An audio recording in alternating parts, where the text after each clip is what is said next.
बिस्मिल्लाहिर्रहमानिर्रहीम। अस्सलाम वालेकुम डियर स्टूडेंट्स, मैं हूं आपका बायोलॉजी इंस्ट्रक्टर उबैदुर रहमान बेग। बच्चों, आज हम जो एसएलओ कवर करने जा रहे हैं वो हमसे डिमांड कर रहा है कि हम एसेस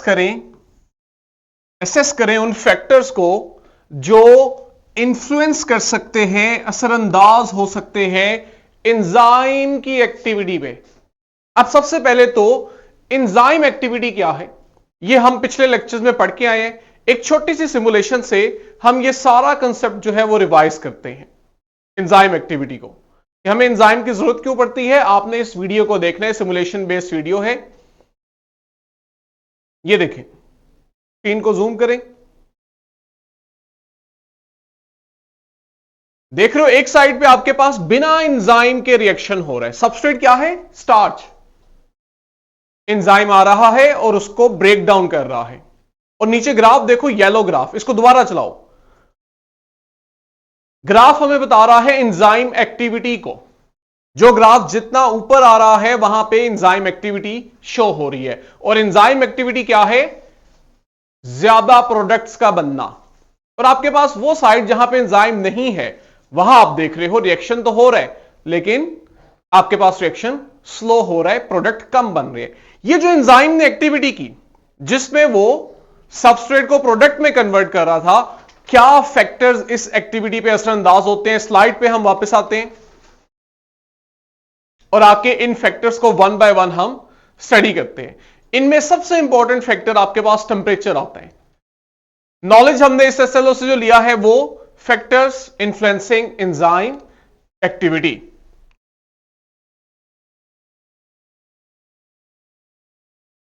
स्टार्ट करते हैं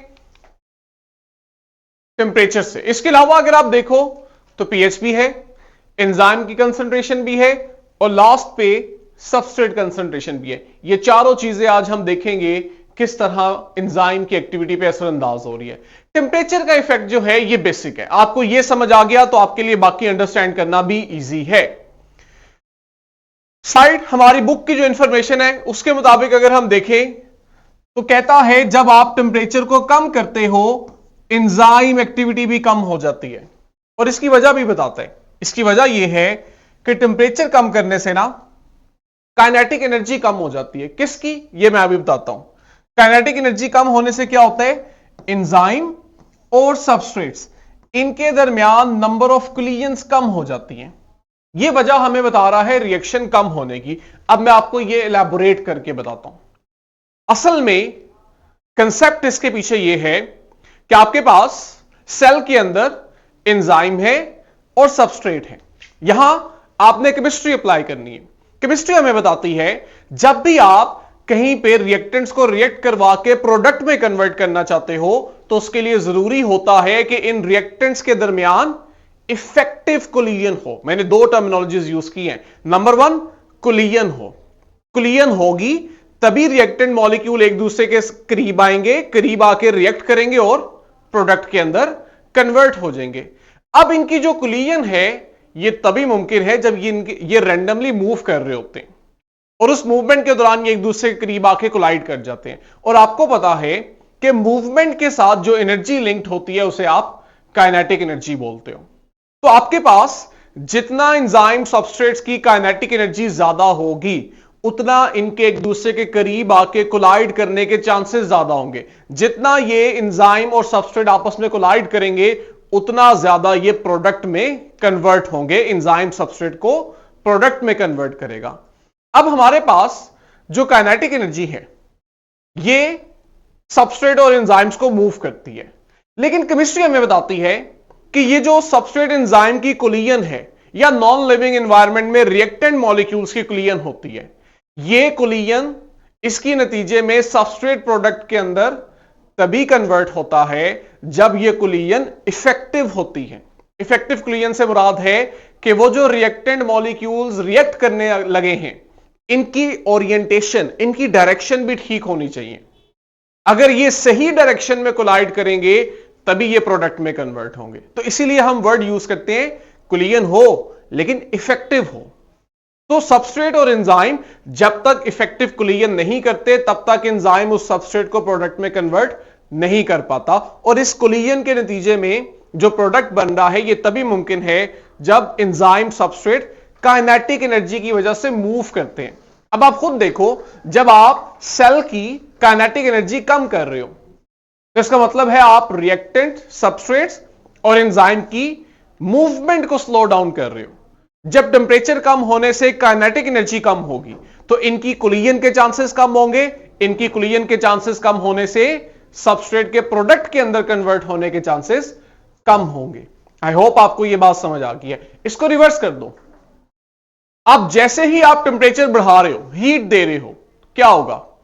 आपके पास काइनेटिक एनर्जी बढ़ेगी एंजाइम और सबस्ट्रेट्स की। काइनेटिक एनर्जी बढ़ने से इनकी रैंडम मूवमेंट बढ़ेगी। मूवमेंट ज्यादा होने से इनके दरमियान इफेक्टिव कोलिजन के चांसेस बढ़ जाएंगे।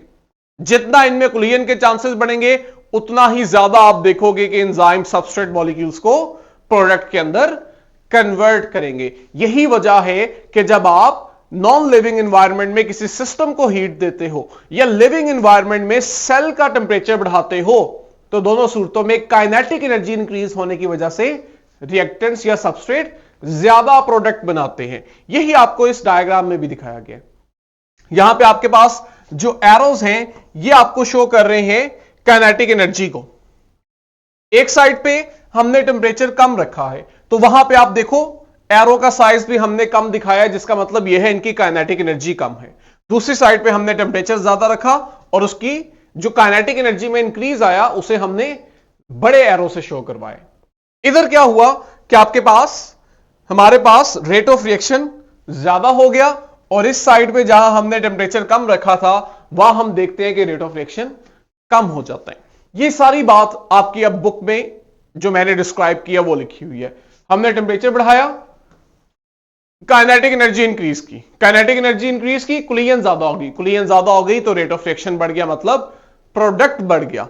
लेकिन क्या ये टेम्परेचर में जो इंक्रीज है ये मैं जितना मर्जी करता जाऊं और वो रेट ऑफ रिएक्शन बढ़ता जाएगा, इसकी कोई लिमिट भी है कि नहीं? तो जब आप रेट ऑफ रिएक्शन को टेम्परेचर के साथ स्टडी कर रहे होते हो तो आपको पता लगता है कि शुरू में आप जैसे जैसे टेम्परेचर बढ़ाते हो रेट ऑफ रिएक्शन इंक्रीज होता है। एक टेम्परेचर की ऐसी वैल्यू आती है जहां पे रेट ऑफ रिएक्शन मैक्सिमम हो जाता है। अब अगर आप इस वैल्यू से टेम्परेचर को ज्यादा इंक्रीज करो तो आप देखते हो कि रेट ऑफ रिएक्शन बढ़ने की बजाय कम होना शुरू हो जाता है।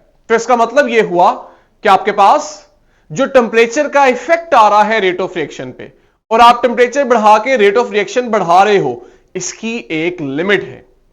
वो टेम्परेचर जहां पे रेट ऑफ रिएक्शन मैक्सिमम होता है हम फिर उस टेम्परेचर को ऑप्टिमम टेम्परेचर का नाम देते हैं। अगर आपने टेम्परेचर ऑप्टिमम टेम्परेचर से बढ़ाया तो आप देखोगे कि रेट ऑफ रिएक्शन जो इंक्रीज हो रहा था वो फौरन डिक्रीज होना शुरू हो जाएगा। ठीक है, इसकी क्या वजह ये भी बताता हूं। अब खुद इमेजिन करो हमारी बॉडी के जितने भी एंजाइम हैं, क्या लॉजिकली ये बात समझ नहीं आती कि इन सब को maximum rate of reaction show करना चाहिए? तभी तो हम एडवांस क्रिएचर है ना, ह्यूमन जो है वो सबसे एडवांस है। अगर हम एडवांस है तो हम में होने वाले केमिकल रिएक्शन भी फास्ट होने चाहिए।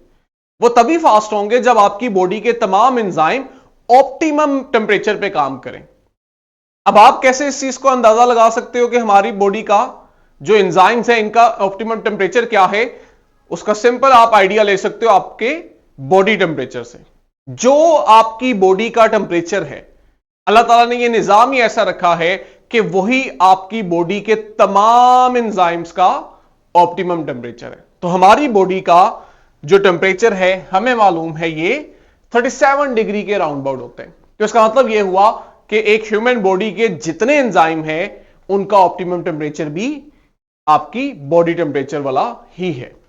अब अगर आप टेम्परेचर 37 डिग्री से बढ़ा देते हो तो रेट ऑफ रिएक्शन डिक्रीज क्यों होता है? उसकी वजह यह है कि बेशक टेम्परेचर बढ़ाने से एंजाइम और सबस्ट्रेट की कोलिजन ज्यादा हो जाती है। आइडियली यह होना चाहिए कि कोलिजन ज्यादा होने से प्रोडक्ट भी ज्यादा बनना चाहिए, लेकिन हम देखते हैं कि जब आप टेम्परेचर बढ़ाना शुरू करते हैं ना ऑप्टिमम टेम्परेचर से, तो एंजाइम का स्ट्रक्चर डिस्ट्रॉय होना शुरू हो जाता है। क्यों? क्योंकि वो भी तो एटम्स का बना है ना। अब अगर आपके पास टेम्परेचर बहुत ज्यादा होगा तो वो जो एटम्स हैं इनके दरमियान वाइब्रेशन इतनी ज्यादा हो जाती है कि इनके बॉन्ड्स ब्रेक होना शुरू हो जाते हैं। जब एटम्स के बॉन्ड ब्रेक होते हैं तो आप देखते हो कि वो एटम जो भी स्ट्रक्चर बना रहे होते हैं वो स्ट्रक्चर डी शेप होना शुरू हो जाता है। ठीक है, यही काम एंजाइम में होता है कि जब हम टेम्परेचर ऑप्टिमम टेम्परेचर से भी ज्यादा बढ़ा देते हैं तो वो इतनी ज्यादा हीट या टेम्परेचर हो जाता है कि एंजाइम जो है उसके बॉन्ड्स ब्रेक होना शुरू हो जाते हैं। और जब एंजाइम के बॉन्ड ब्रेक करते हैं तो आप देखते हो उसकी ग्लोबुलर शेप डिस्टर्ब होना शुरू हो जाती है और स्पेशली उसकी जो एक्टिव साइट है उसकी शेप डिस्टर्ब होती है। अब अगर आपने टेम्परेचर बढ़ा भी दिया है तो एंजाइम का स्ट्रक्चर डी नेचर हो गया, इसे हम वर्ड यूज करते हैं डी नेचर हो जाना, कि एंजाइम की जो शेप है, स्ट्रक्चर है, वो डिस्ट्रॉय होना शुरू हो गया है। अब एंजाइम उस सबस्ट्रेट को प्रोडक्ट में कन्वर्ट नहीं कर सकता। यही वजह है कि टेम्परेचर बढ़ाने से कुलियन तो ज्यादा हो रही है लेकिन आपका प्रोडक्ट नहीं ज्यादा हो रहा होता। क्यों? क्योंकि उस प्रोडक्ट को बनाने के लिए जो एंजाइम है वो डी नेचर हो गया है, वो इतने हाई टेम्परेचर को टॉलरेट नहीं कर सका, जिसकी वजह से क्या हुआ मैं आपको आगे डायग्राम में दिखाता हूं कि हमारे पास ये देखो एंजाइम का स्ट्रक्चर और स्पेशली उसकी एक्टिव साइट जो पहले इस तरह की थी ये अब डी नेचर हो गई है। डी नेचर होने की वजह से ये एक्टिव साइट जो पहले सबस्ट्रेट को बाइंड कर लेती थी अब ये सबस्ट्रेट को बाइंड नहीं कर पा रही और आपके पास रेट ऑफ रिएक्शन बढ़ने की बजाय हम देखते हैं कम होना शुरू हो जाता है। ये जो डिक्रीज आ रहा है इससे पहले पहले वाला वो पॉइंट जहां पे टेम्परेचर ऑप्टिमम था और रेट ऑफ रिएक्शन मैक्सिमम था, ये आपका वो पॉइंट है जिसे आप ऑप्टिमम टेम्परेचर बोलते हो। और अब जरा अगर आप लोग ग्राफ के ऊपर फोकस करो तो जैसे ही हम 0 डिग्री से ना टेम्परेचर बढ़ाना शुरू करते हैं तो टेम्परेचर बढ़ता जा रहा है, आपके पास रेट ऑफ रिएक्शन भी बढ़ रहा है। 0 से 10 आए, 10 से 20 गए, 20 से हम 30 गए, रेट ऑफ रिएक्शन बढ़ रहा है। लेकिन जैसे ही आप 37 के राउंड अबाउट आते हो तो आप देखते हो ऑप्टिमम टेम्परेचर अचीव हो जाता है।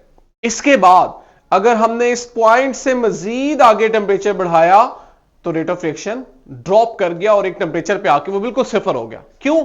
जितने एंजाइम थे सभी के सभी डी नेचर हो गए। ठीक है, यही बात बहुत ज्यादा टेम्परेचर पे एंजाइम के बॉन्ड्स ब्रेक करते हैं और उसकी शेप डिस्टर्ब हो जाती है। ठीक है, क्यों होती है? क्योंकि एंजाइम के अंदर जो एटम्स हैं जो बॉन्ड्स में पार्टिसिपेट कर रहे हैं इनकी वाइब्रेशन बढ़ती है। जब इनकी वाइब्रेशन बढ़ती है तो आप देखते हो इनमें बॉन्ड्स ब्रेक होना शुरू हो जाते हैं जिसकी वजह से स्ट्रक्चर डिस्टर्ब होता है और एंजाइम अपने फंक्शन परफॉर्म नहीं कर पाते। मैं आपको कुछ सिमुलेशन दिखाना चाहता हूं जिससे आपको टेम्परेचर का जो इफेक्ट है रिएक्टेंट, रिएक्शन और एंजाइम पे वो समझ आएगा। ठीक है, इसको हाईलाइट करें।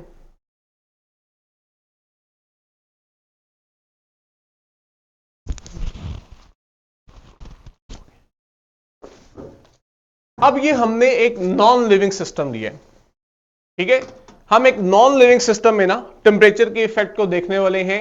आपको इसी से आइडिया हो जाएगा, जैसा आपको यहां नजर आ रहा है वैसा ही आपको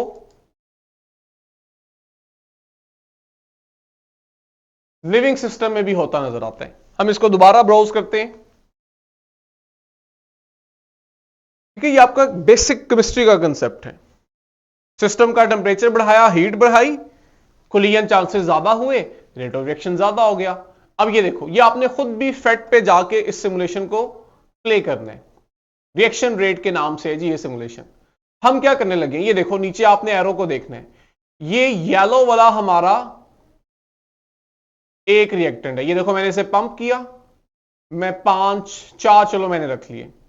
नीचे दूसरा रिएक्टेंट जो हमारा है उसको मैंने सिलेक्ट किया, ये BC है इसका नाम। मैं इसको भी पंप करता हूं। ठीक है, मैं रिपीट करता हूं। हम एक नॉन लिविंग सिस्टम में टेम्परेचर का इफेक्ट देख रहे हैं रेट ऑफ रिएक्शन पे, लेकिन सेम यही लॉजिक आप देखोगे लिविंग सिस्टम में भी, सेल में भी अप्लाई होती है। मैंने ये कुछ रिएक्टेंट मॉलिक्यूल्स ले लिए। ठीक है, नीचे आप देखो इनकी इक्वेशन दी हुई है। कहता है A reactant plus BC reactant, ये जब रिएक्ट करते हैं तो आपका प्रोडक्ट बनता है AB और साइड प्रोडक्ट बनता है C। तो आप देखोगे कि जैसे ही आपके पास ये स्मॉल सर्कल ग्रे वाला ये अलग होगा तो इसका मतलब है AB प्रोडक्ट बनना शुरू हो गए। और इस साइड पे अगर आप ग्राफ देखो, यहां पे हम क्या करते हैं, हम बार चार्ट भी ले लेते हैं ताकि हमें और अच्छे से प्रेजेंटेशन मिले। यहां हमने एक्टिवेशन एनर्जी के कंसेप्ट को अप्लाई करना है। ये जो आपके पास पीक बन रही है, ग्राफ ऊपर जा रहा है, ये हमें बताता है कि रिएक्शन तब तक नहीं होगा जब तक एक्टिवेशन एनर्जी अचीव नहीं होगी। ये हमने लास्ट में पढ़ा। अब मैंने सिंपली क्या करना है, मैंने आपके पास ये देखो यहां से टेम्परेचर बढ़ाना है। जैसे ही मैं टेम्परेचर बढ़ाऊंगा, पहली चीज जो आप नोट करोगे ना, वो इन रिएक्टेंट मॉलिक्यूल्स की मूवमेंट को देखना। इनकी मूवमेंट एकदम ज्यादा होगी। क्यों? टेम्परेचर बढ़ाने से इनकी काइनेटिक एनर्जी बढ़ गई है, और काइनेटिक एनर्जी जब बढ़ेगी, रैंडमली मूव करेंगे, तो आप देखोगे इनमें कुलियन भी ज्यादा होगी, और कुलियन ज्यादा होने से प्रोडक्ट ज्यादा बनेगा। और इसी दौरान आपने इस ग्राफ को भी देखना है। इस ग्राफ में आप देखोगे ये जो ग्रीन लाइन है ना, ये बढ़ना शुरू होगी, ऊपर रेस करेगी। जैसे ही ये इस पीक को, एक्टिवेशन एनर्जी की लिमिट को अचीव करेगी, तब आप देखोगे आपके पास प्रोडक्ट बनेगा। इससे पहले प्रोडक्ट नहीं बनेगा। ये देखो, ये ग्रीन लाइन ऊपर जा रही है, रिएक्टेंट मॉलिक्यूल्स की मूवमेंट ज्यादा हो गई है, कुलियन भी हो रही है, लेकिन अभी भी देखो प्रोडक्ट नहीं बन रहा। क्यों? एक्टिवेशन एनर्जी अचीव नहीं हुई। ये देखो, एक्टिवेशन एनर्जी अचीव होगी, ग्रीन लाइन ऊपर चली गई है। अब अगर कुलियन होगी ना, तो आप देखोगे इनमें प्रोडक्ट भी बनेगा। और आपने देखना है कैसे, आपको आइडिया होगा। आपके पास छोटा सा एक ग्रे सर्कल जो है वो इंडिपेंडेंटली मूव करना शुरू कर देगा, जिससे हमें आइडिया होगा। ये देखो, ये ग्रे सर्कल आना शुरू हो गया, दो बन गए। और आप साथ में जो आपका बार चार्ट है, आप यहां से भी देख सकते हो। ये देखो, ये आपको शुरू में रिएक्टेंट्स की कंसंट्रेशन और बाद में प्रोडक्ट की कंसंट्रेशन बता रहा है। इससे हमें पता लग रहा है कि हमारे पास प्रोडक्ट बन रहा है। अभी देखो मूवमेंट बहुत ज्यादा हो गई है। हम थोड़ा सा कूल डाउन कर लेते हैं ताकि हम जरा इसकी मूवमेंट अच्छे से समझ सकें।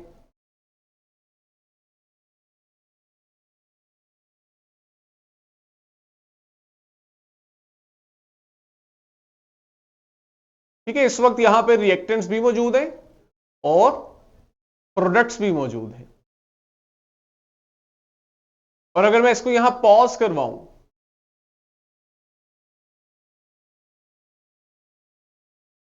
ये देखो, ये हमारा प्रोडक्ट है, ये भी प्रोडक्ट है, जबकि बाकी के रिएक्टेंट्स हैं। अब अगर आप टेम्परेचर कम करोगे तो आप खुद देखोगे रेट ऑफ रिएक्शन कम हो जाएगा। यही चीज देखो एक और सिमुलेशन में भी है, एग्जैक्ट यही चीज है। हमारे पास दो रिएक्टेंट्स हैं, ब्लू और रेड डॉट के।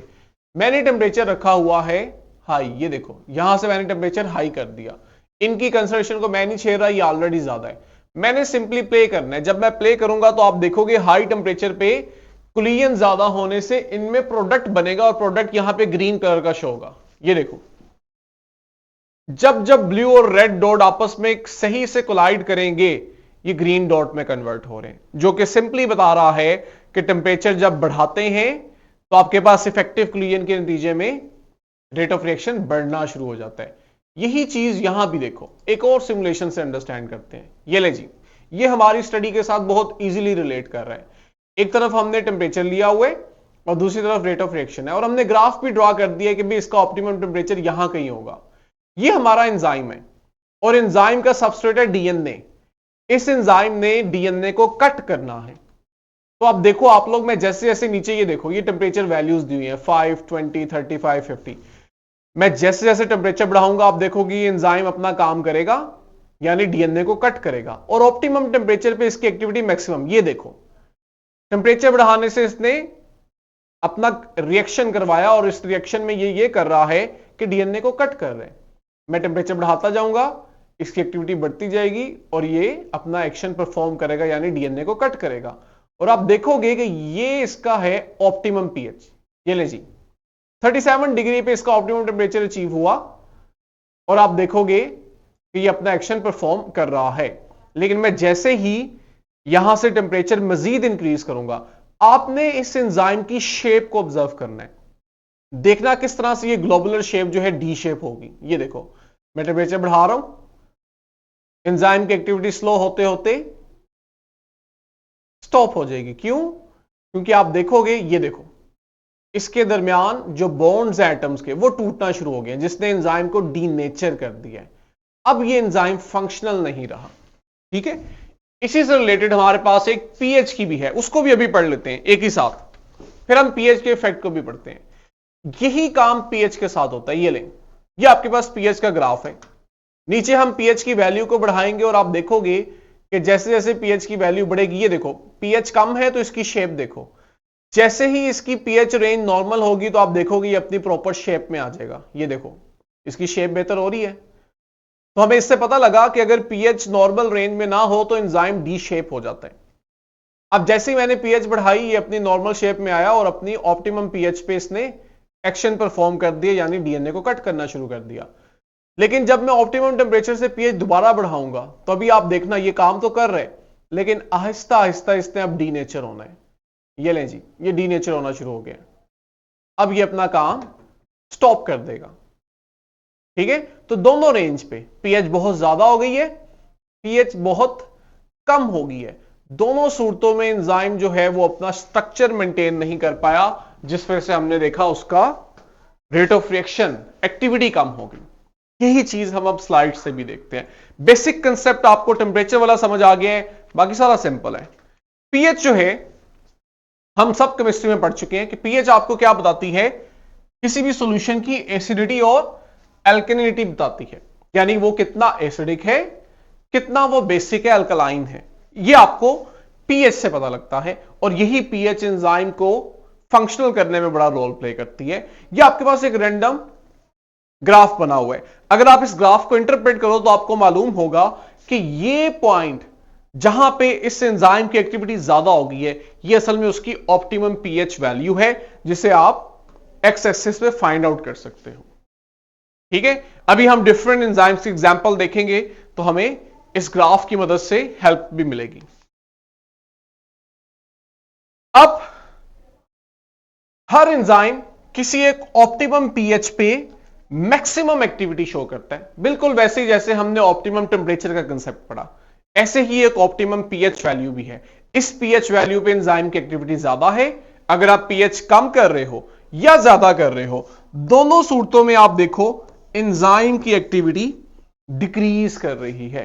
ऐसा क्यों होता है? ऐसा इसलिए होता है कि हर एंजाइम की एक स्पेसिफिक शेप है और उसकी एक्टिव साइट पे कोई ना कोई चार्ज है। मैं ए डॉट एक एक्टिव साइट को रिप्रेजेंट कर रहा हूं। Active site charge bearing site होती है, इस पे कोई ना कोई चार्ज होता है।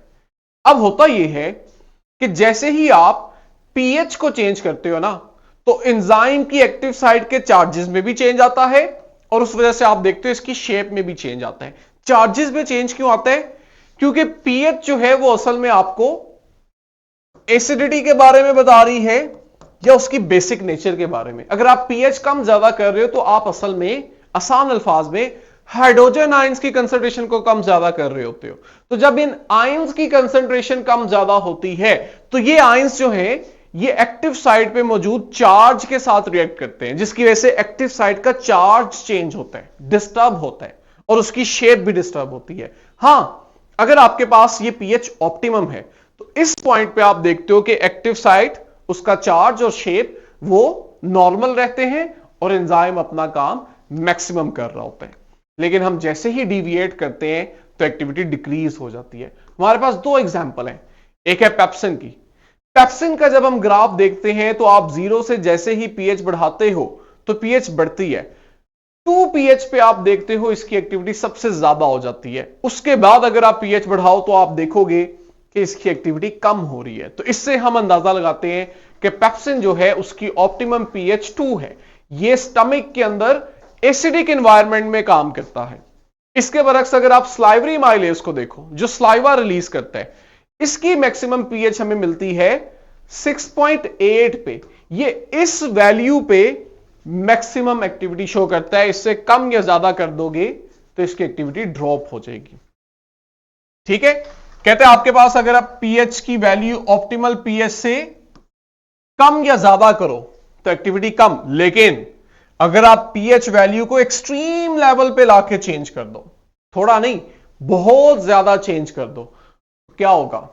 आपके पास एंजाइम डीनेचर हो जाएगा। क्या अभी हमने सिमुलेशन नहीं देखा? उस सिमुलेशन पे वापस आओ, आपको दोबारा दिखाता हूं कि जैसे ही हमने पीएच की वैल्यू को एक्सट्रीम चेंज किया, ये देखो मैं एक्सट्रीम चेंज कर रहा हूं, ये यहां कहीं पे आइडियल है और मैंने इसको जब एक्सट्रीम चेंज किया तो एंजाइम डीनेचर हो गया। चाहे वो मैं वैल्यू कम करके एक्सट्रीम चेंज कर रहा हूं या चाहे मैं वैल्यू को ज्यादा कर रहा हूं, दोनों एक्सट्रीम चेंजेस में ये डी नेचर हो रहा है। हम स्लाइड पे वापस आते हैं, ठीक है।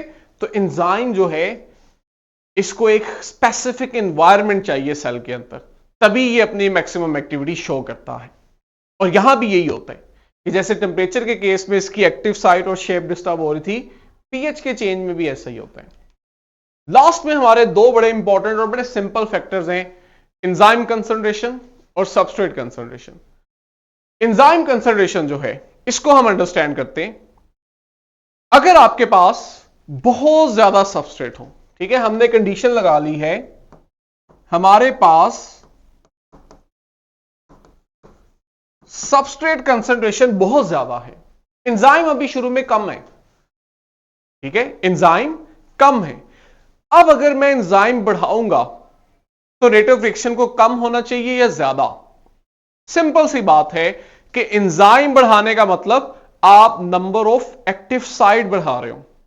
अब नंबर ऑफ एक्टिव साइट जब बढ़ेंगी तो सबस्ट्रेट तो पहले से ही बहुत ज्यादा है, सबस्ट्रेट तो अवेलेबल है, तो जितनी number of sites, active site ज्यादा होंगी, उतना ज्यादा सबस्ट्रेट एंजाइम के साथ बाइंड करेगा और प्रोडक्ट में कन्वर्ट होगा। यही वजह है कि अगर हम सबस्ट्रेट बहुत ज्यादा रखते हैं और अब अगर एंजाइम कंसंट्रेशन बढ़ाएं तो जैसे जैसे एंजाइम बढ़ेंगे आप देखोगे रेट ऑफ रिएक्शन भी बढ़ना शुरू हो जाएगा। कंसेप्ट क्या है? एंजाइम बढ़ने का मतलब एक्टिव साइट ज्यादा हो रही है, जितनी एक्टिव साइट ज्यादा है उतना ही आप देखोगे रेट ऑफ रिएक्शन फास्ट हो जाएगा। क्यों? क्योंकि ज्यादा सबस्ट्रेट्स को अब एक्टिव साइट अवेलेबल होगी। हां, लेकिन एक वक्त आएगा कि आपके पास ये जो सबस्ट्रेट शुरू में बहुत ज्यादा थे, अब एंजाइम बढ़ाने से क्या हुआ, ये सबस्ट्रेट प्रोडक्ट में कन्वर्ट होते चले गए और इनकी कंसंट्रेशन डिक्रीज कर गई। ठीक है, शुरू में ज्यादा है लेकिन रेट ऑफ रिएक्शन बढ़ने से ये कम होते जा रहे हैं। अब जो एक वक्त ऐसा आएगा जब सबस्ट्रेट इतने कम हो जाएंगे कि अब अगर आप एंजाइम बढ़ाओगे ना तो अब रेट ऑफ रिएक्शन नहीं बढ़ेगा, क्योंकि जितने सबस्ट्रेट रह गए थे ना वो ऑलरेडी तमाम एंजाइम्स के साथ बाइंड कर चुके थे। आपने अब अगर एंजाइम बढ़ाए तो आपने देखा कि एंजाइम बढ़ने से एक्टिव साइट तो बढ़ी है लेकिन सबस्ट्रेट खत्म हो गए। इस वजह से आप देखोगे कि आपके पास वो जो इंक्रीज हो रहा था वो स्टेडी हो जाएगा। क्यों? क्योंकि अब मजीद सबस्ट्रेट अवेलेबल नहीं रहे, जितने सबस्ट्रेट थे वो तमाम एंजाइम से बाइंड करके हमने कहा हमारा रेट ऑफ रिएक्शन कांस्टेंट हो गया इस पॉइंट पे। ठीक है, ये आपके पास डायग्रामेटिक रिप्रेजेंटेशन है इसकी। शुरू में हमारे पास सबस्ट्रेट ज्यादा है, हमने एंजाइम बढ़ाए, रेट ऑफ रिएक्शन बढ़ गया, लेकिन एक टाइम आया कि तमाम सबस्ट्रेट एंजाइम के साथ बाइंड कर गए। अब हमने एंजाइम बढ़ाया तो रेट ऑफ रिएक्शन में किसी किस्म का इजाफा नहीं हुआ। लास्ट पॉइंट हमारा रह गया है सबस्ट्रेट कंसंट्रेशन, इसको हम कल कवर करेंगे और इसी के साथ लास्ट जो हमारा टॉपिक है एंजाइम इनहिबिशन वाला, उसे भी कंप्लीट करके इस चैप्टर को हम एंड करेंगे। आपने वीडियो डिस्क्रिप्शन में इसकी जो वर्कशीट और क्वेश्चन बैंक है इसको अटेम्प्ट करना है ताकि हम अपने SLO बेस एग्जाम की भी अच्छे से प्रिपरेशन करें। कल बच्चों यहीं से स्टार्ट करेंगे, तब तक के लिए अल्लाह हाफिज।